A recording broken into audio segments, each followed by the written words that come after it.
पकड़ता हुआ, मोमेंटम क्या पकड़ता हुआ, रफ्तार पकड़ता हुआ।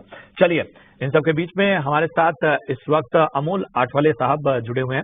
अमोल जी, बाजार को अब जाहिर सी बात है कि वो जो ट्रिगर चाहिए था, वो जो मूड सेट करने के लिए जो बात चाहिए थी, जो क्लैरिटी चाहिए थी, वो चंद्रबाबू नायडू ने दे दी। अब यहां से और भी डेवलपमेंट्स होंगी।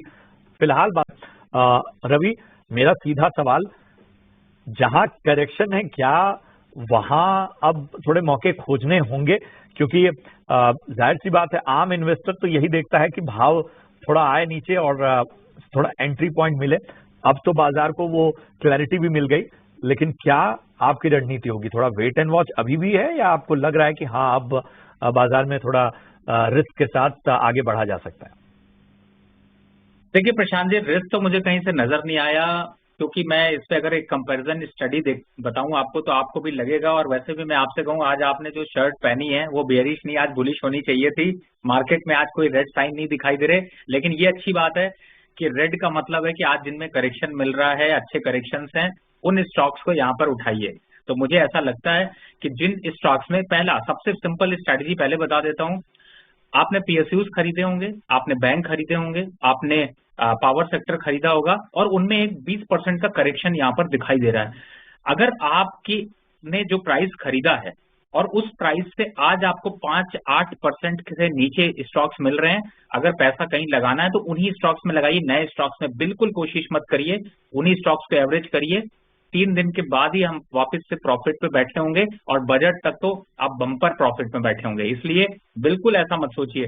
अब दूसरा, फ्रेश बाय जो लोग करना चाहते हैं, जिन स्टॉक्स में ये 20% का करेक्शन अभी दिखा है, और इसलिए दिखा है कि एनडीए नहीं आएगा और या तो एनडीए की मिली जुली सरकार आने वाली थी, उन स्टॉक्स में अभी भी रुकावट दिख रही है, करेक्शन दिख रहा है, उन स्टॉक्स को पोर्टफोलियो में आप 45% के आसपास का नया फ्रेश बाय कर लीजिए, बाकी अपॉर्चुनिटी को ढूंढते रहिए। तो मुझे लगता है मार्केट में आप जो ये देख रहे हैं 22,400 का लेवल, करेक्शन के कोई संकेत नहीं दिखाई दे रहे। 22,800 और 23,200 लिख के रखिए, ये बजट तक ये लेवल्स आपको दिखाई देंगे, और उसके बाद फिर हम लोग चर्चा करेंगे। लेकिन हाँ, मोमेंटम फास्ट है, बहुत ऊपर भी पकड़ने की कोशिश नहीं करिए। अगर आप 500 रुपए की 500 पॉइंट की रैली निफ्टी में देख रहे हैं, तो कोई जरूरत नहीं है कि आप तुरंत ही कूद जाइए, लेकिन फिर भी स्टॉक्स को लगाना शुरू करिए। 10-20% यहाँ पर इन्वेस्ट करिए। थोड़ा डिप मिलेगा तो और करेंगे, नहीं डिप मिला तो पूरा फिर क्लोजिंग के टाइम पे देखेंगे। रवि जी की तरफ से ये राय कि मोमेंटम पॉजिटिव है, बजट तक ज्यादा। रवि जी, आपके स्टॉक स्पेसिफिक आइडियाज क्या रहेंगे?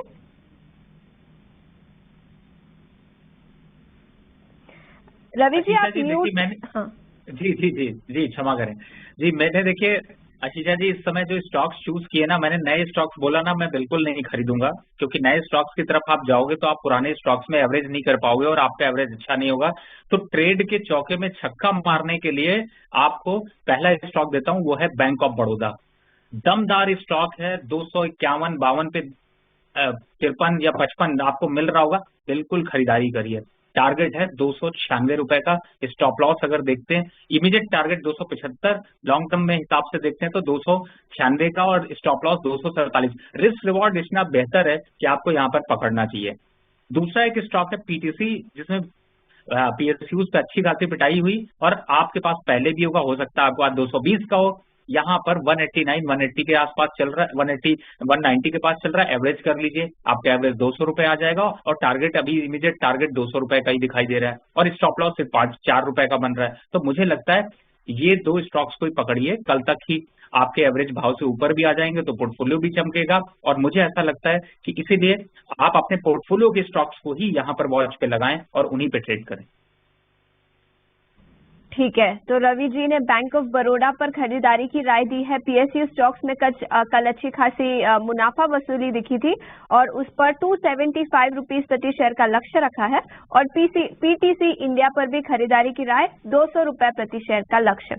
आगे बढ़ते हैं और टेलीकॉम स्टॉक्स पर नजर डालते हैं। वोडाफोन आइडिया, भारती एयरटेल में आज अच्छी खासी तेजी दिखाई दी है। पिछले 5 साल का ट्रेंड देखें तो इलेक्शन के बाद टेलीकॉम प्राइसेस बढ़ते हैं, जिसके चलते दोनों ही स्टॉक्स में आज काफी एक्शन है। वोडाफोन आइडिया में तो करीब 13% की तेजी आज के ट्रेडिंग सेशन में दिखी है।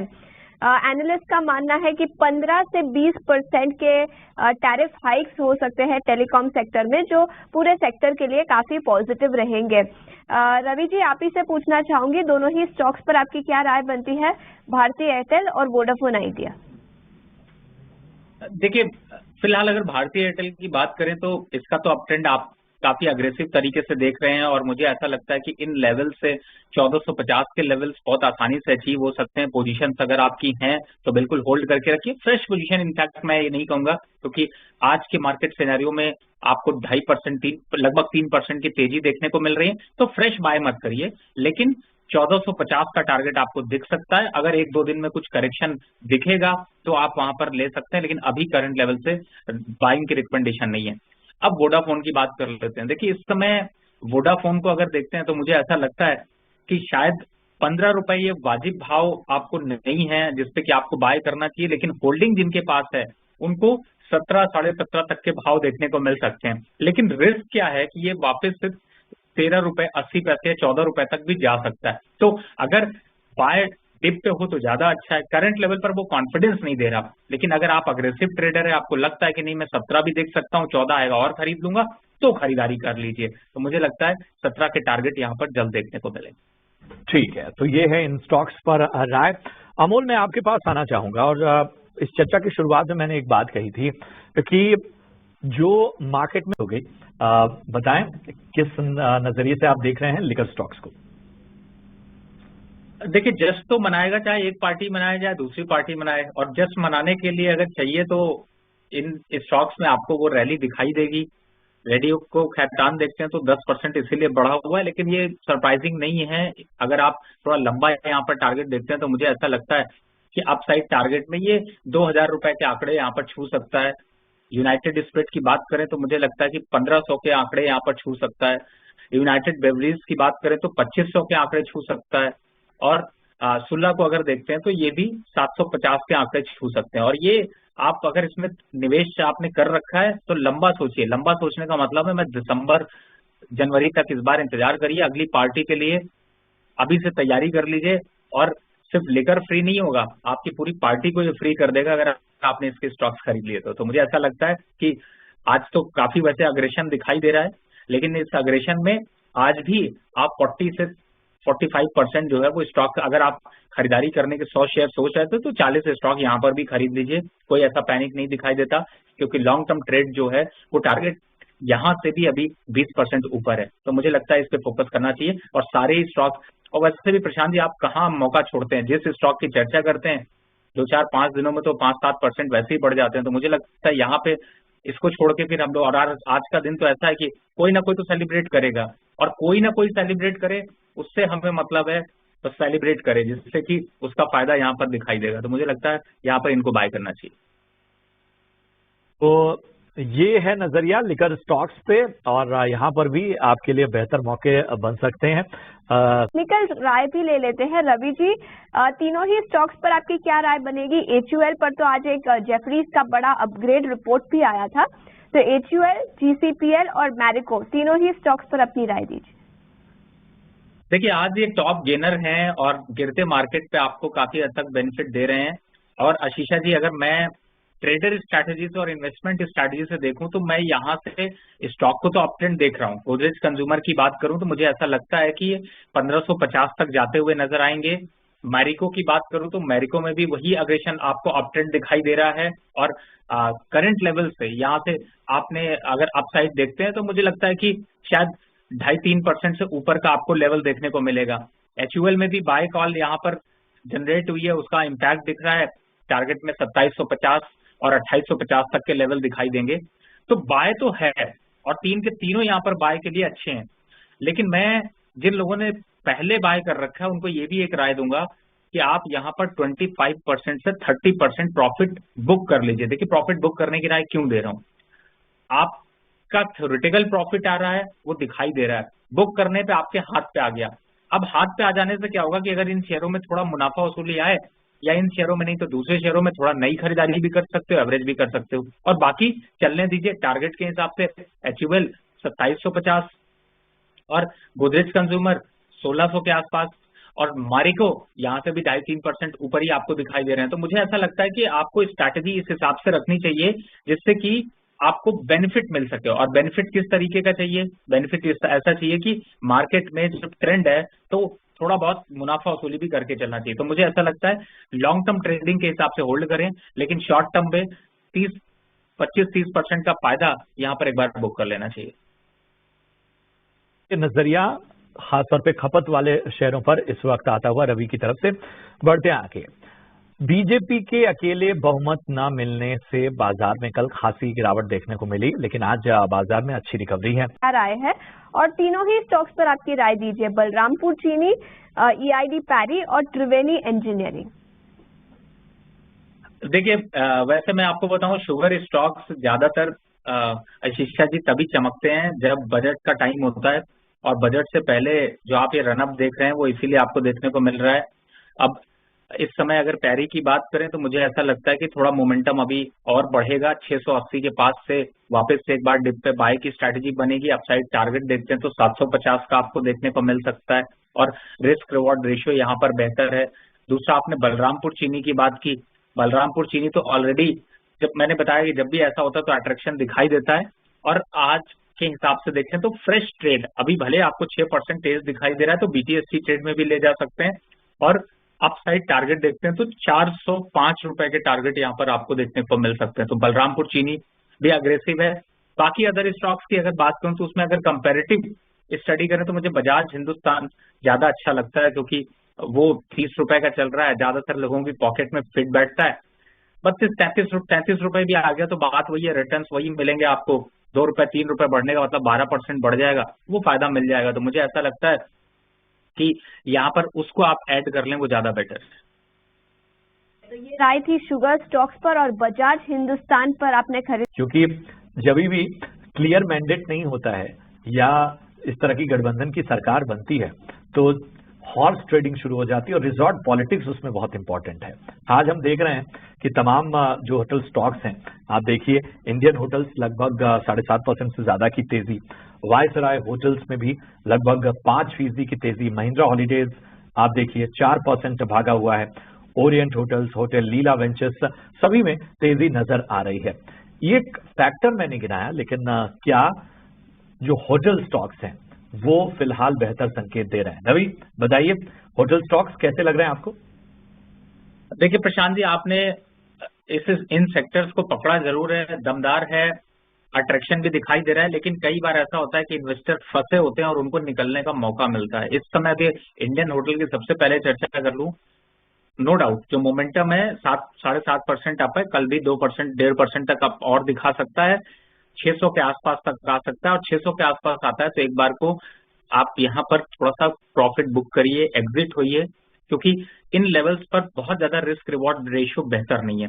दूसरे, अगर होटल स्टॉक्स की बात करें जैसे महिंद्रा एंड महिंद्रा या फिर महिंद्रा हॉलीडे की बात कर लें, तो मुझे ऐसा लगता है कि ये भी जो है वो प्रॉफिट बुक करने के लिए अच्छे हैं। और इस समय आपको आज मौका दे रहे हैं क्योंकि इनमें एक बहुत बड़ा करेक्शन देखने को मिला था, बहुत दिनों से कंसोलिडेट कर रहे थे और चलने की तैयारी कर रहे थे, लेकिन चल नहीं पा रहे थे। तो मुझे लगता है यहाँ पर भी 410 415 के आसपास आता है तो एक बार को प्रॉफिट बुक कर लीजिए।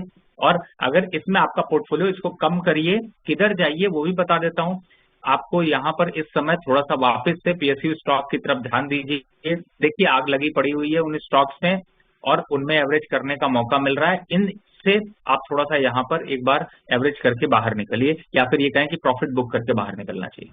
ठीक है, तो अच्छा हुआ हमने इस खास सेगमेंट की चर्चा। रवि जी, आप ही से पूछना चाहूंगी, डिफेंस स्टॉक्स पर क्या राय बनती है? गवर्नमेंट का क्या फोकस चेंज हो सकता है? और टेक्निकल्स पर देखें तो तीनों ही स्टॉक्स पर अपनी राय दीजिए। भारत डायनामिक्स, कोचिन शिपयार्ड और गार्डन रीच शिप बिल्डर्स।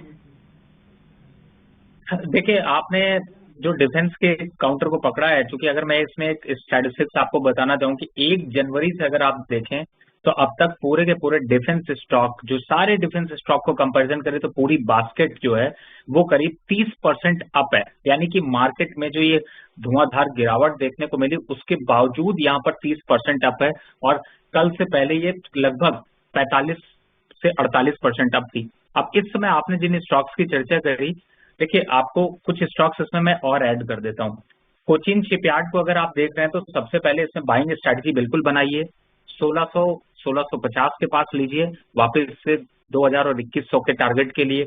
मैसडॉक की अगर बात करें तो ये एक अच्छा करेक्शन यहाँ पर दिखाया है और मुझे ऐसा लगता है कि 2700-2600 इस रेंज में आप यहाँ पर इसको पकड़कर चल सकते हैं और अपसाइड टारगेट वापस से आपको 3400 के आसपास के दिखाई देंगे। और साथ ही इन काउंटर्स के बीच में मैं एक दो काउंटर में एक्स्ट्रा बोलने की कोशिश इसलिए कर रहा हूं क्योंकि लोगों को यहाँ पर पोजीशंस हैं और उनको ध्यान रखना चाहिए। HAL में एक अच्छा प्रॉफिट बुकिंग देखने को मिला, आज यहाँ पर ठंडा सा खड़ा हुआ है। देखिए कोई फंडामेंटल बहुत बड़े चेंजेस नहीं है, लेकिन मौका है, 5000 पे खरीद नहीं सकते थे, 4300 रुपए मिल रहा है, तो मुझे लगता है कि इन लेवल्स पर लॉन्ग टर्म स्ट्रैटेजी के हिसाब से अगर खरीदे तो 5500 तक के टारगेट है और स्टॉप लॉस 3900 का बनता है, तो मुझे लगता है यहाँ पर लेना चाहिए। इसी के साथ में PEL की चर्चा इसलिए मैं कर दे रहा हूँ क्योंकि इस स्टॉक को जनरली लोग जो है वो ज्यादा ध्यान देते हैं, थोड़ा सस्ता सा लगता है, 257-58 रुपए के पास चल रहा है, वापस 280 की दौड़ में शामिल हो जाएगा। इसमें कोई बहुत ज्यादा करेक्शन के संकेत नहीं दिखाई दे रहे। रिस्क रिवॉर्ड में 250 की क्लोजिंग स्टॉप लॉस लेकर चला जा सकता है। तो मैं डिफेंस की पूरी बास्केट आपको बजट तक अभी कंटिन्यू रखनी चाहिए। इसमें किसी भी स्टॉक में आपको जो है वो एग्जिट करने की राय नहीं होगी और मुझे ऐसा लगता है कि ऊपर साइड में इनमें अभी भी अपवर्ड ट्रेंड रहेगा और जिस हिसाब से फंड एलोकेशन होगी उसके बाद और अग्रेशन दिखाई देगा। ये राय थी डिफेंस स्टॉक्स पर बजट तक बने रहिए और एलोकेशन बढ़ सकता है और स्टॉक्स में भी पॉजिटिव मोमेंटम दिखाई दे सकता है। कुछ और सेक्टर्स पर फोकस करते हैं और केमिकल सेक्टर पर नजर डालते हैं। नवीन फ्लोरीन की बात करें तो गठन की कवायद तेज होती हुई। चलिए रवि आपके पास आते हैं, फटाफट से बताइए कि पावर प्ले सेगमेंट के लिए आज आपकी रणनीति क्या होगी।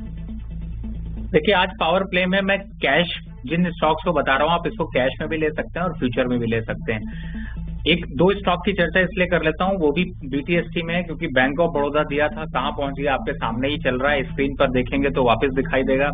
दूसरा आपको PTC दिया था वो भी चल गया, तो दो स्टॉक तो आप PTST में वैसे ही ले लीजिए, लेकिन यहाँ पर मैं दो स्टॉक और देना चाहता हूँ। पहला स्टॉक है हिंद कॉपर और कॉपर की चमक अभी और बढ़ने वाली है और फ्यूचर में इसको उठाइए, अप साइड में कम से कम 3 से 4% की रैली और मिलेगी। 330 रुपए तक के टारगेट है, स्टॉप लॉस बनता है 318 का। दूसरा स्टॉक भी छोटा है पर बड़ा मोटा है और वो कौन है, GMR इंफ्रा। फ्यूचर में उठाइए, 81 रुपए चल रहा है, कल ही बात करेंगे 84 रुपए पे, 11,250 का लॉट साइज है, तो फिर कमाया जाए बढ़िया और मोटा पैसा मिलेगा। तो मुझे लगता है कैश में भी उठा सकते हैं और फ्यूचर में लेना है तो फ्यूचर में भी उठा सकते हैं। अपसाइड टारगेट 84, स्टॉप लॉस सिर्फ और सिर्फ 1 रुपए का। तो GMR इंफ्रा और GMR एयरपोर्ट्स पर खरीदारी की राय रवि जी की तरफ से। रवि जी और नीलेश जी बहुत बहुत शुक्रिया हमारे साथ ET नाउ स्वदेश पर जुड़ने के लिए। लेकिन इतना ही समय था हमारे पास इस शो पर। बने रहिए ET नाउ स्वदेश के साथ, अगला 1 घंटा काफी इंटरेस्टिंग होगा, तो बने रहिए हमारे साथ। नमस्कार।